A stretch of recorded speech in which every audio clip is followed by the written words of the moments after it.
I'd already registered email address before I even arrived here. I knew that I was going to try and set up a pool league here when I arrived. When I arrived, I found out that there'd been talk of setting up a pool league for about 5 years. We started with 8 teams in those 7 venues. The following season, we had 18 teams, and the season after that, we had 26 teams. Hi, my name's Milia, and you're watching Why Vietnam, a series by Vietnamese Awesome Community.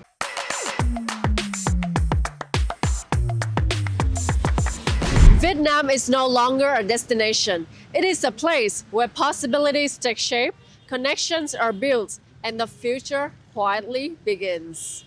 This series will bring you stories from different people who chose to live here, build here, and believe in this land. In this episode, we will meet Chris Lee, founder of Saigon Pool League.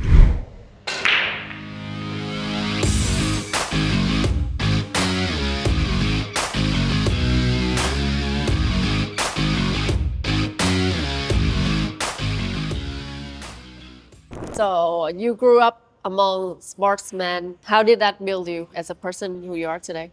My mother and father were heavily involved with the village sports scene. My father played cricket, played bowls, played snooker, and because he was involved with it, my mother got involved with it. He was responsible for being a player, then being a team captain, but eventually he went onto the committees and became chairman and president of the sports organisation that we had in Heacham in Norfolk in the UK. Encouraged me to play most of the sports that were on site. So I was playing tennis from an early age, badminton from an early age. And then as I got older, went on to play bowls, went on to play snooker. And eventually I went onto the board of that sports organisation, and eventually I became the managing director. Why did you choose pool to build something? The opportunity, really. I'd moved to Shanghai in 2006, was introduced to American pool, and loved the game. And when I moved to Saigon in 2013, I already knew that there was no pool league here. There was a vibrant pool league in Shanghai, so I just copy-pasted the good practices that they were doing. So why did you choose Vietnam to locate and build something of your own? I didn't particularly choose it. I was married, and my wife came to work at the British International School, and I came carrying the suitcases as the trailing spouse, which obviously left me at home to a certain extent with time on my hand. And when I came here, I found out that there was potential for that organisation to go ahead. And as I say, with the help of my friend, I managed to launch it. I had a friend here called Keith Hancock who was very supportive in the early days. He sort of knew the pool scene here, and with his support, we went round the first of 7 bars to start the Saigon Pool League in the first season of February 2014. We started with 8 teams in those 7 venues.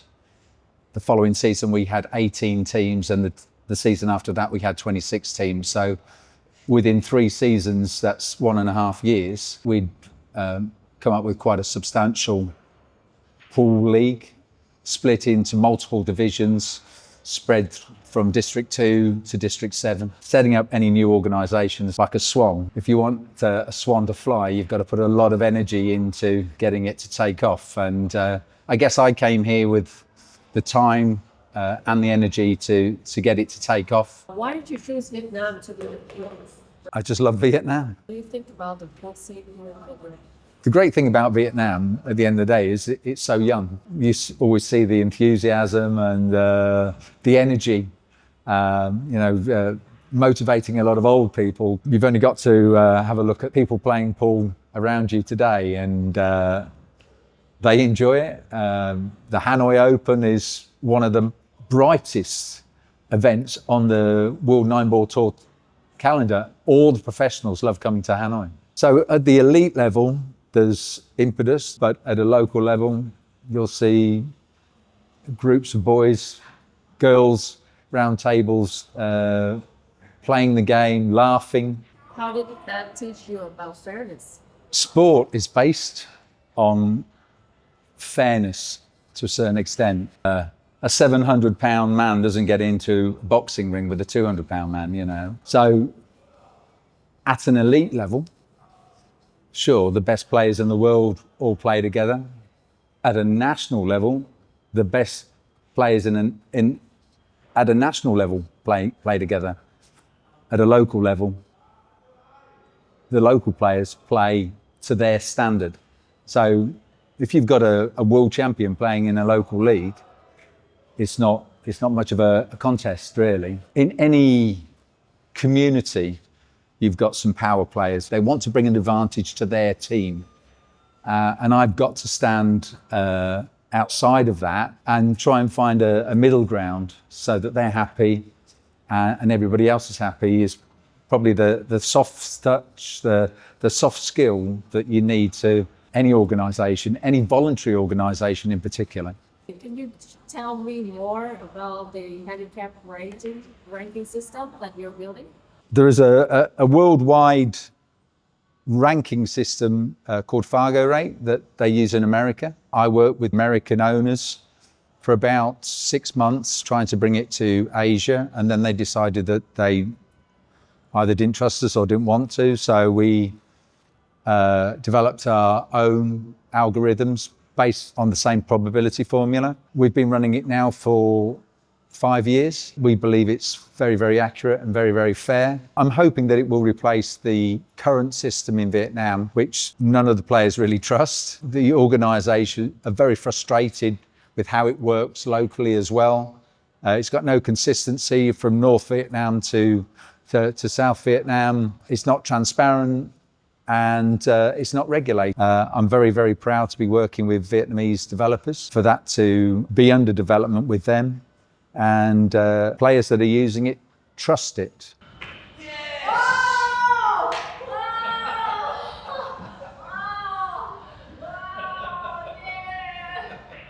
What do you hope for the next generations of players to take from what you've built? Well, I hope part of my legacy in Vietnam will be to leave them with a very fair handicapping system. So I hope that I leave a pool league that thrives after I'm gone. That's all you can try and achieve in life, trying to leave something behind. Keeps on enriching people's lives. We all have a duty to leave a little bit of ourselves among the communities, if only just to be remembered occasionally. On a pool night, I very often just sit back a little bit and watch 15, 20 people having fun.